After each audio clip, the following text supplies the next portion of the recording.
Welcome back to the Community Action Partnership podcast. My name is Jamie, and here with me today is Jesse and Gail. Today we're going to be talking about our relationship to money. We will be focusing on our attitudes and beliefs, which influence how we acquire and use it. This is not going to be about budgeting, but how we interact and understand our own beliefs about money. Yeah, so today we're going to be talking about our relationship to money. So for those that are interested in more about the budgeting aspect, we did do a podcast called My Spending Plan. If you'd like to check that out, you can learn a little bit more about budgeting. Yeah. But this one's specifically going to be about our attitudes and beliefs towards money. And probably a lot of people have never even heard the term Relationship. attitudes towards money, right? Mm-hmm. I didn't even realize I had an attitude towards money. I didn't. Money was just a thing that we had to deal with or needed or, you Yeah, know. it was a necessary evil that we needed to survive, but a relationship. Right. Yeah. Right. And so as we're talking about this subject today, we just want to point out that we know that money isn't everything. You know, we know the importance of resources and things like that. But for the majority of people in the community, money is a necessary thing to pay things like rent, gas, insurance, groceries. Right. Unless you have a homestead and are living off grid, or you're living strictly on benefits. But even if you're on strictly benefits, you still need some cash flow, right? Right. Usually So we something understand that money, as much as we don't like to talk about it, it is an important factor of life in order for us to get the needs to survive, right? And when we talk about our relationship to money, we'll get into a little bit more about attitudes towards money and our relationship to money. But we want you to keep in mind as you're listening that when we're talking about this, whatever your attitude or belief is towards money, it doesn't make it right or wrong. Right. Yeah, there's no right or It wrong. just really determines on, we want you to take a look at what is your relationship with money? And is that relationship that you have, is it helping you in reaching your financial goals and becoming financially stable? Or is that attitude towards money hindering you Right. to reaching your goals? So that's what we want to keep in mind. And if it is helping you, what can we do to strengthen that? You know, how can we strengthen that attitude and build up your spending power? And if it's hindering you, what can we do to help shape that belief and attitude towards a way that is going to help you? Finding resources possibly to increase your spending power would be one. If you have a hindrance of maybe not enough, then increase the spending power. And this is what we teach in our budgeting about using resources to possibly use a food bank and then take that money to pay your gas bill or something. So there's a lot of solutions to prevent the hindering of your attitudes toward money. And so that's... Yeah, I think the biggest challenge and struggle that people face is just what their attitude towards it is. And then they may not even realize that they have an attitude towards their money, and that shapes all their decisions that they make with their money. Right. Right? Right. And can I actually know. put him back. I'm sorry. Go ahead. Okay. I know that money stresses me out. I know that I worry more than I should, probably, that I might not have enough, or I might not have money for what I need, an emergency or something like that. And so I oftentimes will not spend money or not purchase things and hold back just so I'll have a little bit for emergencies, or, you know, just to like help with that fear of not having it. See, and mine was just the opposite. As a single mother, I didn't have a lot of money, and I wanted my kids to have what everybody else had, and I couldn't pay my bills anyway. I mean, like essentials like lights, rent, gas for the car. So if I don't have the money to do that, okay, I don't have enough anyway, so let me just spend it, and makes me feel good to make my kids better. And in actuality, I was putting their life in jeopardy because we were losing our house and our gas. Now, luckily, I always buckled down the last month and did it, but that attitude is also very harmful. If I don't have enough, then just ignore the bills and see what I can do. So I think there's benefits and cons to like speaking for like your attitude towards money, Jamie, and you saying that you worry that you're not going to have enough of it, right? So you stress about it. And so some of the things that go along with that is one, you not purchasing things that you want, right? Right. So that's kind of a con to it, is you're not getting the enjoyment out of your money. You know? I used to stash it too. I used to Yes. hide it from and people. so that actually would be a benefit though, right? That's a pro to your attitude, is because you have that attitude towards money, you were able to save money. Right. So Kind of you have it prioritize. in a time that you need it, you know? So taking a look at that's what we're kind of talking about, is taking a look at what that attitude is and figuring out, okay, how do I make this work for me? Because we all have beliefs and attitudes towards everything in life. Yep. And money is no different, Right. you know? And one thing that I've learned in my life is beliefs are hard to change. Especially if they're generational beliefs that you've learned, you know, like spending, preparing, it's embedded. And even if you can hear great financial training, but it's tough. Yeah. So It's your tough. attitude towards money, you may not be able to change it. You may always worry about it and stress about it, you know? We'd hope that you'd be able to change it so you wouldn't be worried and stressed about it. And maybe when you get to a point where you save up enough money, where you feel like you're financially stable and you have a good pool of backup money, then maybe you can get to a point where it's like, now I Don't have to worry so I much. have to worry so much and I can breathe. You know what I mean? And I think my biggest thing, my attitude towards money has always been to spend it, you know, and that's worked for certain things in my life. I've been able to do lots of fun things and enjoy life. And, you know, my kids have all the things that they want in life. And, you know, I have fun with my money, so to speak, you know what I mean? But also it's definitely hindered me because I don't have much savings, right? And in turn, my belief over time has started to change, right? Yeah. So now my belief has started to change more on the terms of I stress about it a lot and I worry a lot now because I don't feel like I'm going to have enough, just like you were saying. I kind of think that, like, can that change or does that change? I feel like maybe for me, my life situation, I have small children, daycare, you know, stuff like that.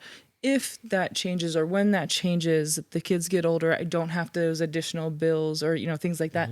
I think maybe I would feel a little bit better and that could change. Okay, so let the old lady talk here, okay? So one, that was my thought exactly. But no matter what step of life you're in, life expenses happen. When you get older, it's medical or whatever.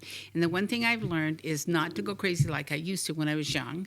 My self-value is not in the money, and so I don't have to spend it to please my kids, but to value, to be wise about it. But at the same time, you need to work all day long and work double jobs, because economy right now, we have to do that.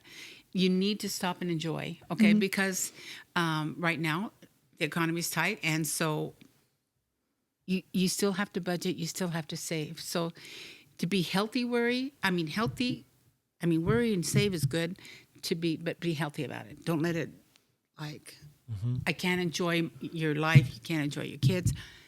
Like Jesse says, you need to have fun, and I'm finding out that it still happens. You're still going to have bills, so take that time out that we've talked in one of our other podcasts about enjoying. So Yeah, I think that's to say what, you know, Jamie was talking about, like once her situation changes with, you know, not having kids and things like that. I think that your attitude towards money, your beliefs towards money can change depending on the situation that you're in. You can develop new attitudes and new beliefs about money depending on your experiences. Yep. You know, I think for me, probably a lot of people have been affected by the past 4 years of ever-growing inflation, right? And so with that, yeah, there's come a different attitude towards money. And if we're honest, I think the COVID and people losing, that were making good money and losing jobs, that's had a whole impact on their relationships and reevaluating and maybe a little fear that's never been there before on what do I do? How do I save? What if this happens again? That security that money's always brought Right. in the past isn't there any longer. And so that's something that's a reality right now that we need to talk about. Yeah. So now that we're talking about it and we have an idea of what we're talking about, and let's say now we know what our attitude towards money is, right? We figured out what our attitude and what our belief is towards money. What do we do with that information now? I think it's personal. Each one is going to have a different,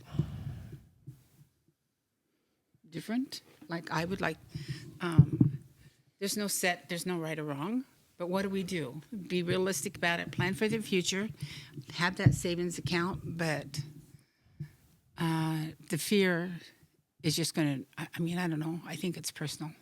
I'll let you talk because it's personal. Each one of us is going to have a different idea of what to do and how to spend it. So being able to identify that I worry and stress about it, I do have enough of it and my money is working for me. And, I don't think I realized until you said, Jesse, it's not real. It's actually having a positive effect because you are saving and it's motivating me to have that plan and that savings. And so I don't know if it's the money that's necessarily the thing that's making me worry. I don't know. Yeah. You're a young mother. You've got young babies. You're going to worry about the future. So that's... And but that's also the thing that we were talking about as well. Your relationship to money, the attitude that you have towards money might be working for you, right? Absolutely. It might be a good attitude to have. So you realize that it's doing positive things where you want it to happen. So the thing is okay, I know that it's working for me now. What can I do to get to an even better place? So I do need to enjoy my money a little bit more, which I have started to do. And so I've been making plans and budgeting my money, what I can or what I feel is comfortable for my budget. So I am enjoying things, able to go to events or, go camping or go on trips, to do things. Yeah. And so I feel like, yes, I do worry about it, but I'm also, developing those plans and habits to enjoy it too. Okay, so now that we know, we've heard some of our relationships to money, some of our attitudes towards money. For those watching, let's say they're taking a look at their own relationship to money, their own attitudes, and let's say they've realized that they have a certain attitude towards money. But now that they know what it is, where do they go from there? What's the next step? What do we do with this information now that we have it? So for me, I stress about money and worry about money. And I'm worried that I'm not going to have enough of it for my emergencies. Like one, if I wasn't savings, to start trying to work on that savings. If you don't have enough to start that savings, maybe increasing your income, increasing your resources, and kind of developing a plan to build that up so I'm supported a little bit more in that area. And what kind of plans? I guess a little clarity on what that would be. What would be my plans if I don't have enough money? I know my needs, I know my wants, and so how can I plan on increasing with the economy the way it is? What would that look like? If maybe you're on SSI and needed a little bit more income, maybe you could get a part-time job and supplement your income. Maybe you need to change your career path altogether. Maybe it's going back to school and getting a degree in a different area. It really would depend on, what the individual's needs are at that time, and what would work for them. But, I think that's part of planning and trying to problem solve once you have identified.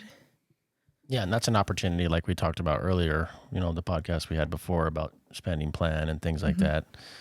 Those are things that we could help, talk through with anybody that needs help in that area.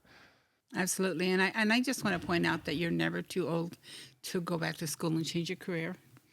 I mean, I was an accountant, went back for my CPA and decided to be a social worker instead in my 50s. So you're never too old to improve your lifestyle. Once you raise your children, you don't have that obligation, then your next obligation or expense can be looking toward what you want to do for the rest of your life. So if you're out there and you're on a fixed income, it's never too old to go to some kind of training school or technology school or just anything. There's a lot of opportunities and referrals that can be made. So there's also other things that we need to keep in mind when we're looking at our relationship with money and looking at spending plans and looking at what we're going to do for goals and plans later on. And that is when we run into things that we call pitfalls. Some of these attitudes that come up that change the way we use our money, so to speak. So like, let's say I have kids, right? And a lot of the times I try to give my kids a better life than I have as a kid. Yes. And so I will end up spending a lot of money just trying to do that. Mm-hmm. Or let's say for some people, it might be trying to keep up with the Joneses, right? Yep. So then the guy across the street just got a new truck. So now you got to go get a new car and things like that. So there's all these things that come up that can also get in our way. I think a big pitfall is, for me anyway, is confusing needs with wants. Okay, yeah. I mean, it's a lot easier to do. Yeah, people it's think. really easy. Yeah. I need this. No, that's a want. It's not a basic need, and so that's one that you really, really have to think about, is confusing that. Sure. I think I'm more along the lines of what you were saying, Jesse, wanting to have your kids have more than you had. Yeah. Or, Absolutely. and so a lot of times I have a hard time saying no when they're asking for something and like, well, they should be able to have that. And so, oftentimes I'll spend too much money just because they asked. Yeah. I'll run through times where I feel guilty and stuff. You know what I mean? Sure. And then that plays a role in it. Yep. Because there's a lot of feelings that come along with money. Well, and if you're a single parent, there's a lot of the time you're taking away from your children, you want to make up with a gift. And so it should be, instead of less stuff, more me. But that's hard because you love your kids and you want them to have a lot better than you had. And I know what I'll do. I'll just tell them it's not in the budget. There you go. What's a budget? We're going to give them some financial education early. Yeah. Yeah. So how does somebody identify what a pitfall is? Like, because I didn't think that, buying things for my kids was a pitfall or wanting for them to have more or better than I did. Right. And so how does somebody identify that they have pitfalls or what their attitude? Maybe they didn't know there was a such thing as an attitudes for money. These are just some of those things that come up that steer you away from your budget, your spending plan, the way you would typically normally use your money, right? So, and it could just come at any time as well. You know what I mean? Unless you're actually consciously thinking about it, it may just happen and you may just do it and you're not even going to think about it, right? Like, you may know that you're trying to keep up with your neighbors, right? It might be in the back of your head, but you're not going to be thinking of it like, that's one of my pitfalls. No, that's not a negative. That's a good. But it's like, that's why we're talking about it. Is so you can recognize it. Oh, you know what? I do that. You know what I mean? And so I don't have to be that person. I can be me. Yeah. I like one of the examples we use in our classes. One of the pitfalls could be just simply, we have a budget, we're setting it really good, we're following it. However, when we have them take that envelope and keep the receipts on the coffees they're purchasing, the cigarettes they're buying, the fast foods they're buying that's not figured in. That could be it can be $100 to $200 fast. I know I've come at the end of the month where I go, who took my money, or where did my money go? Boom, all those little $5, $10. That could be a very unconscious way of pleasing your family, keeping up with the Joneses because you're going out to the restaurants or whatever. And it's just receipts and envelopes is very interesting on preventing that pitfall from coming. So you can save your money and then go on a trip like you want to do. So. Can I share one of my pitfalls? Yeah. Okay. Yeah, absolutely. So my one that I realized when I started taking financial training and going to all these classes was trying to live up to other people's expectations. Big thing for me. I was the only single mother in my family. Okay. Everybody else is having homes, whatever. Now, I'm working 2 jobs. My children are healthy. They're all doing that. But there was that expectation I had, and some of my family generations expectations of me that really affected me until I went to I had just taken out bankruptcy. I had started CAP, Community Action Bankruptcy, because of medical. And so I was like in the pits, started working in Community Action, went to a financial class, and they said, what is your relationship to money? Well, what's a relationship? What do we...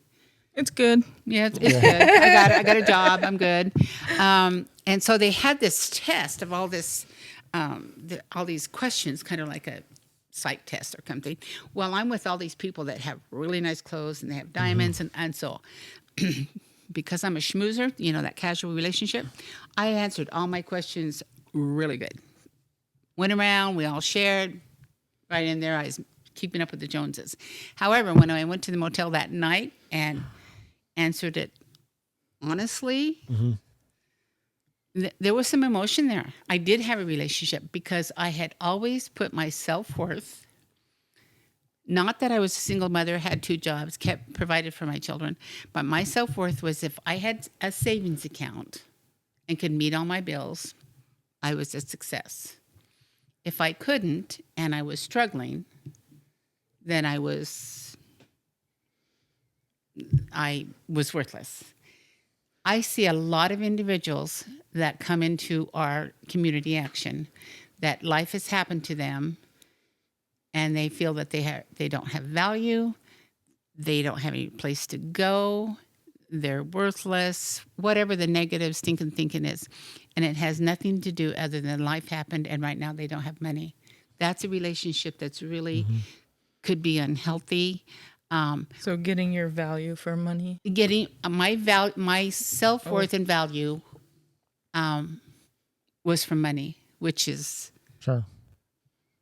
really poor. So yeah, and that really took me a couple years because it was a lifetime, but it took me a couple years of right now, yeah, we don't have to have money to have fun and enjoy the family. And I'm a good person. Hey, broke right now, but I'm a good person. So yeah. So how did you tell us how you developed that attitude toward money? How I developed the unhealthy one? I come from I would say upper middle class family, and work values was always there, and we had the Christian work values, and everything was you did everything. I just happened to be the one that went through the divorce.